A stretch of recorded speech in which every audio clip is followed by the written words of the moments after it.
I had always dreamed of my wedding day, standing beside Mike, the love of my life. But nothing could have prepared me for the nightmare that unfolded before my eyes. "What are you after? Is it money?"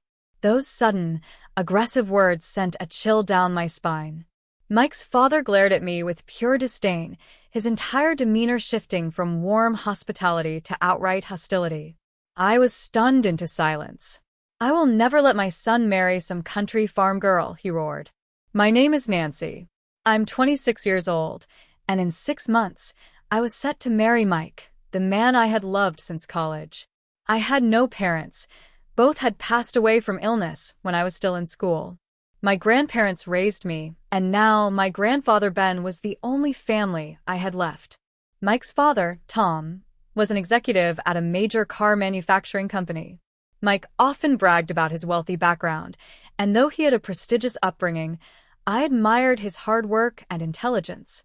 So when Mike told me, "Dad wants to meet our guardians before the wedding," I thought it was just a formality. I never expected it to turn into a humiliating spectacle. My grandfather traveled all the way from the countryside to attend the meeting. As we entered Mike's family home, I felt overwhelmed by its sheer luxury. The grand hallway stretched far, leading us into a lavish living room with cedar trees visible from the windows. A meal from the Capitol Grill, a high-end steakhouse, was prepared for us. Mike's mother, Karen, was elegant and poised, her dress radiating wealth. I felt out of place but remained polite, believing that this was just a normal family introduction. Then Tom arrived, a tall, imposing man with a confident smile. "Thank you for coming," he said as he sat down. But before I could take a bite of my meal, he turned to my grandfather and asked, "So, Ben, what do you do for work?" "I'm a farmer," my grandfather answered simply. Tom's expression darkened. The sound of his fork and knife clattering against the table echoed in the large dining hall. "A farmer?" he repeated in disgust, as if the word itself was filthy. He then turned to me, his gaze sharp and accusing. "Then what are you after? Is it money?" His voice was cold and threatening. I was speechless. Did he really believe that my love for Mike was driven by greed? "You're just a farmer," he scoffed, his words dripping with condescension. "Farmers stink. Stink like fertilizer. Mike, wake up. She's only after your money. And she's from an island, just a low-class country girl." Mike's face paled as he fumbled to defend me. "Dad, Nancy went to the same college as me. She's not that kind of person." But before he could say more, Karen chuckled. A slow, mocking laugh. "A farm girl going to college with Mike?" she said, tilting her head. "That's something. If Nancy really wants to marry Mike, she should cut ties with her family. Then maybe I'll approve." I clenched my fists. My heart pounded in rage. "That's enough," I said, standing up abruptly. "Grandpa, let's go." As we made our way out, Tom's voice followed us. "Get out! Get out!" It was as if we were stray dogs being chased away. Mike ran after me, grabbing my arm. "Nancy, wait." I shook him off. "What was that, Mike? Your father insulted my grandfather. And you just sat there." Mike hesitated before sighing. Then he said something that made my blood run cold. "But, people generally think marrying a farm girl is doing them a favor." I froze. "What did you just say?" Mike scratched his head. "Nancy, think about it. You don't have parents. Grandpa won't be around for much longer. You'll be alone soon. Marrying into a prestigious family isn't a bad deal. Just apologize to Dad, and I'll make sure you're accepted into our family." I felt my stomach twist in disgust. This man, the man I loved, was telling me to beg for acceptance? I took a deep breath and looked him straight in the eye. "This conversation is over, Mike. Go marry another woman." I turned and walked away, my grandfather by my side. I could hear Mike calling my name, but I didn't look back. At the airport, as I bid my grandfather farewell, he patted my shoulder and said quietly, "People don't always realize the importance of farmers until they need them. But we don't need their validation." I smiled. He was right. I may have lost Mike, but I had kept something far more valuable, my dignity. Life went on as usual after I broke off my engagement with Mike. I had no regrets. I refused to apologize to a family that looked down on me and my grandfather. Then, a few months later, I received an unexpected call from Mike. I sighed as I picked up. Mike, I told you, I'm not reconciling. I'm not going to apologize. But his voice was different. It wasn't arrogant or defensive, it was nervous. It's not me, he stammered. Dad wants to apologize. Please, Nancy, let him apologize. I blinked in shock. His father? Apologize? Mike continued, his voice filled with regret. We deeply regret our thoughtless remarks and actions. I sincerely apologize. We would like to visit and speak with Ben personally to apologize properly. I could hear the desperation in his tone, but I didn't understand what had changed. What had made Tom, the same man who humiliated us, come crawling back, seeking forgiveness? Still confused, I called my grandfather. They want to meet and apologize in person, I told him. My grandfather chuckled. Let's meet at that steakhouse where they got their fancy meal from. I frowned. What do you mean? He insulted farmers. That kind of attitude always comes with consequences, my grandfather said cryptically. We arrived at the upscale steakhouse first. Moments later, Mike, Tom, and Karen entered. I gasped. All three of them were dressed in formal black suits, their faces solemn. They looked like they were attending a funeral. Before I could even speak, Tom stepped forward, bowed his head deeply, and said, We are deeply sorry for what happened. Please forgive us. Mike and Karen followed, bowing in unison. I was completely taken aback.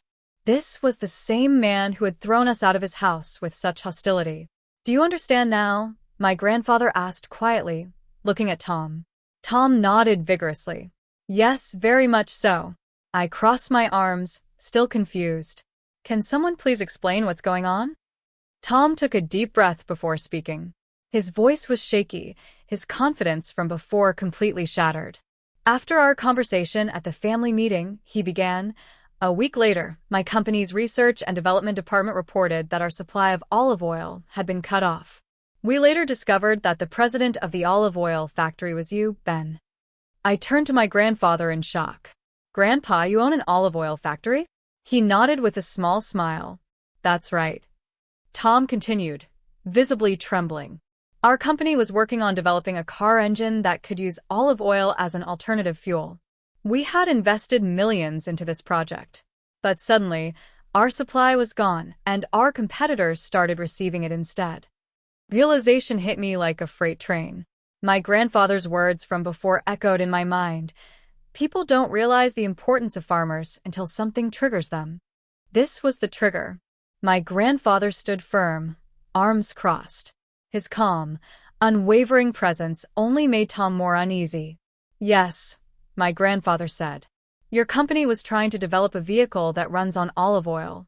But unlike standard edible olive oil, engine oil needs to be carefully cultivated to ensure it doesn't solidify at low temperatures. Tom nodded quickly. That's correct. You see, agriculture isn't just about food, my grandfather continued. It shapes industries. It creates the foundation for innovation. Farmers don't just grow crops, they cultivate resources that fuel the world. Tom swallowed hard. My factory worked on developing high-quality olive oil specifically for industrial use. We put years of research into growing the right kind of olives. And tell me, Tom, do you really think a company with an executive who insults farmers will ever thrive with our help? Tom's face turned pale. I've already informed my colleagues in the industry about your words and attitude, my grandfather added. So, even if you apologize, I doubt any of them will want to cooperate with your company. Karen clutched Tom's arm in panic. No, please, anything but that. Tom dropped to his knees. We will lose everything. Please reconsider. Watching this unfold, I finally understood why they were here. It wasn't because they regretted how they treated me, it was because they realized how much power my grandfather had. I turned to Mike, expecting him to be just as humiliated. But instead, he looked at me with pleading eyes. Nancy, I know my family treated you terribly. I know my father was wrong. But since he's apologizing like this, please forgive us. Convince your grandfather to help us, he begged. I almost laughed at how pathetic it sounded. Are you kidding me? I scoffed. Mike took a step forward. Nancy, please. I love you. I know I made mistakes, but we can fix this. I shook my head in disgust. Mike, you never loved me. You loved the idea of controlling me. You wanted me to apologize, to beg for acceptance into your so-called prestigious family. But now that you're the one begging, you expect me to fix your problems. He flinched at my words, but I wasn't done. You and your family made it very clear that you think farmers are beneath you. And yet, here you are, realizing you need them. I leaned in slightly. Guess what? We don't need you. Mike opened his mouth, but I cut him off. This conversation is over, I said coldly. I have nothing more to say to you. I turned to my grandfather. Let's go. He smiled proudly and nodded. Yes, let's go. As we walked away, I could still hear Tom and Karen frantically pleading behind us. But I never looked back. This is ridiculous, I said, my voice eerily calm despite the fury burning inside me. Mike sat before me, his face streaked with tears, his body shaking with desperation. Mike, I said coldly, why do you look down on farmers, even though you studied biotechnology just like me in college? His lips quivered. Because it was good for getting a job. I let out a bitter laugh. That's it? That's your reason? He looked away, ashamed. I continued, my words sharper than ever. You didn't even choose biotechnology because you cared about science or innovation. You chose it for a paycheck. And then you got hired because of your parents' connections, not your merit. Any company would ask why you pursued your major. Your answer proves you learned nothing in college. I had admired Mike once. I thought he was ambitious and hardworking. But now I realized something. I liked the Mike who aimed high. I despised the Mike who looked down on others. I stood up. I'm a farmer's daughter. I studied biotechnology because I wanted to create better and tastier crops for farmers. Our life goals are completely different. Mike sniffled, his tears and snot dripping onto the floor. It was a pathetic sight. If you and Ben abandon me, he muttered. Then Dad and Mom will too. He turned desperately to Karen, who sat quietly beside him. For the first time, I really looked at Karen. Out of everyone, she was the most disrespectful. She had been smug and cruel when we first met, always looking down on me and Grandpa. Now, her eyes were red and swollen from crying. But I felt nothing for her. Without hesitation, I shoved her aside. I respect Grandpa. I won't cut ties with him, I said icily. You should be the one shunned by society. Karen gasped, her mouth opening as if to say something, but no words came out.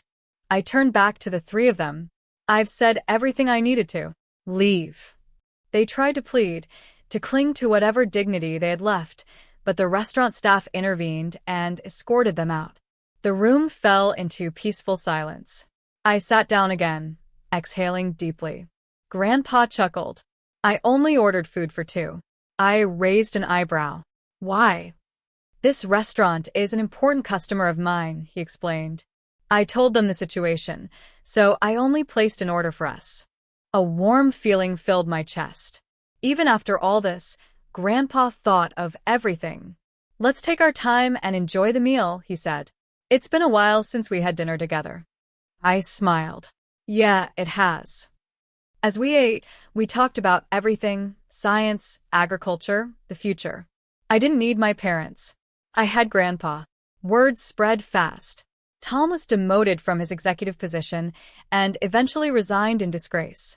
Without the olive oil supply, his company was forced to halt development of their engine oil. Mike, who had relied entirely on his parents' influence, found himself stuck. No promotions, no respect, and eventually the company let him go. One night, I received a text from Mike. Now that we have no financial support, please help us. Please, Nancy, I have nowhere to go. Tears filled his message, but I felt nothing. I typed a single reply. How does it feel to have no financial support? Then I blocked him. Meanwhile, Grandpa's olive oil-based engine oil, co-developed with another company, thrived. It won multiple awards and was adopted for other types of machinery. Grandpa expanded his factory, pushing for even better crop varieties. I stayed busy working in the lab, doing what I truly loved. During that time, I met someone, a fellow researcher. We grew close, and eventually, we decided to get married. On my wedding day, as I stood in my gown, Grandpa took my hand and smiled. "Sorry for walking you down the aisle looking so old," he said with a chuckle. I squeezed his hand. "Not at all. I wanted you to be here. I'm really happy, Grandpa." His eyes glistened. "Even without my parents, I was never lonely because of you," I continued. "I'm happy now because you were always there. It's all thanks to you. I love you, Grandpa." The doors of the wedding hall opened. With my grandfather by my side, I walked forward toward a new chapter of my life, free from the people who never truly valued me. And I had never felt more at peace. Please feel free to comment below if you like this. Remember to like and subscribe for more.